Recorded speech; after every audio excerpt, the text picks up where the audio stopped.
उसमें से pick and choose करना थोड़ा सा मुश्किल है ना। आई कैन क्या कहते हैं, मैं बता सकती हूँ कि मैं पहली दफ़ा जो मुझे याद है कि जब मैं मिली थी, क्योंकि एक दफ़ा ये डिस्कशन हुई थी, आई थिंक कोई हम वो था मिलाद वाला था, उसके पोस्ट डिस्कशन में ये हुई थी कि सब बता रहे थे कि किसको किस तरह से अपना पहला एक्सपीरियंस याद है। तो मैं तो आई थिंक थी कोई, पता नहीं, बहुत ही छोटी थी। तो उनका ये याद है कि बा उनका जो वो बाबा कहती नहीं है, उनका भाटी वाला जो घर है, वहाँ हम गए थे। और जादे बाबा के साथ में बड़ी एक्साइटेड, क्योंकि घूमने फिरने का वैसे ही बड़ा शौक था, तो पता नहीं हम कहाँ जा रहे हैं और कोई ट्रिप चल रहा है और वहाँ जा रहे हैं हम।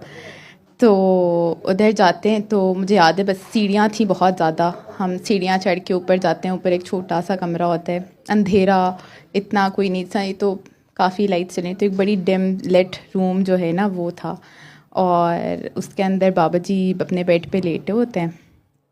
और हम एंटर होते हैं तो बस मुझे याद है कि वो कहते हैं कि वो मौज होगी, मौज होगी, मौज होगी, और हम बस होते हैं कि अब पता नहीं किससे मिल रहे हैं और कौन है ये।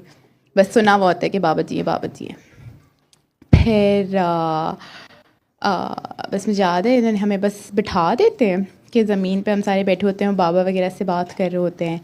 और बस एक ना, एक सुकून होता है बस वहाँ पे। मुझे याद है कि अभी भी जो बस इतना तो मुझे कुछ नहीं याद, बस ये याद है कि बहुत सुकून था बस वहाँ पे। और ना आपको मतलब उस वक़्त आप बच्चों की ज़िंदगी में क्या ही मैक्सिमम टेंशन होती है, पर इस तरह था कि बस कोई कुछ और नहीं है, बस हम ये कमरा है और यही जो है ना एक इसी में है, और बस बहुत मज़ा आ रहा है यहाँ पे, और जाने का दिल नहीं था। और एक छोटा सा टीवी होता था उनके कमरे में, उसको छेड़े हैं, कभी ये कर रहे हैं, मामा फुल डांट रही हैं कि चुप करके बैठ जाओ, ये कर दो, और मामा को डांट पिट रही है कि उनको मत रोको, ये मत करो, वो ना करो।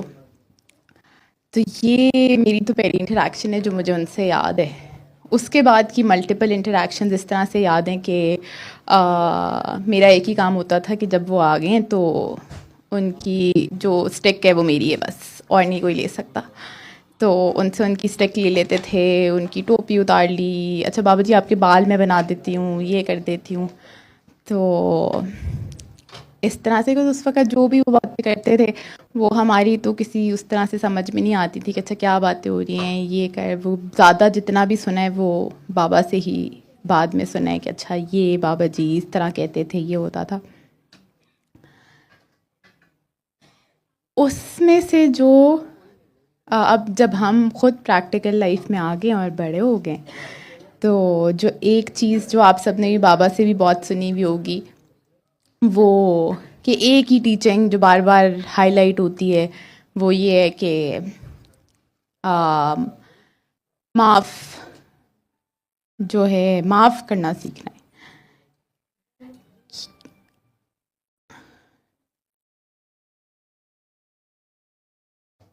अब वो एक ऐसी टीचिंग है, मुझे लगता है कि आप बोल तो बहुत आसानी से देते हो,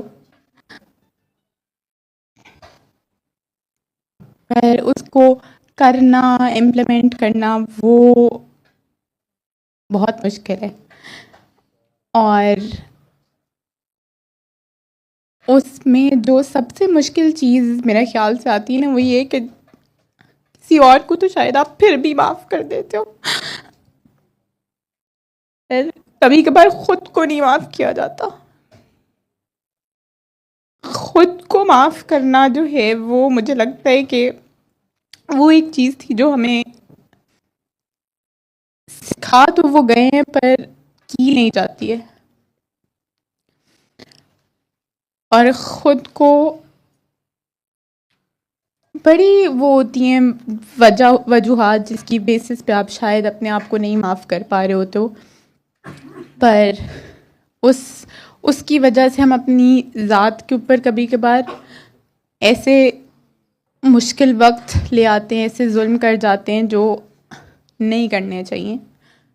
और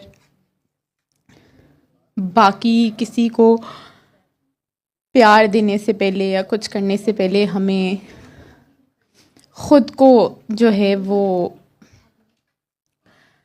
माफ़ भी करना चाहिए, और फिर खुद से प्यार भी करना चाहिए, जो कि हमसे नहीं हो पाता है।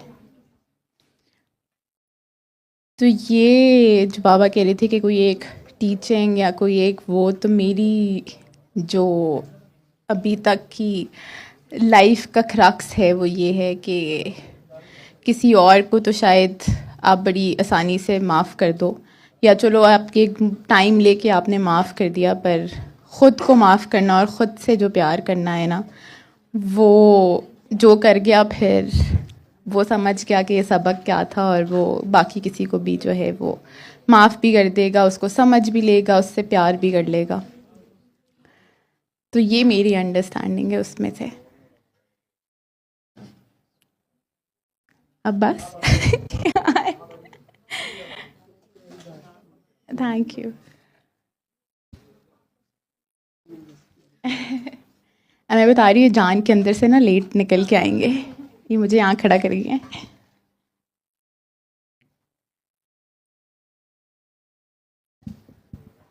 सल्ले अला सल्ले अला सल्ले अला सल्ले अला सल्ले अला शफीना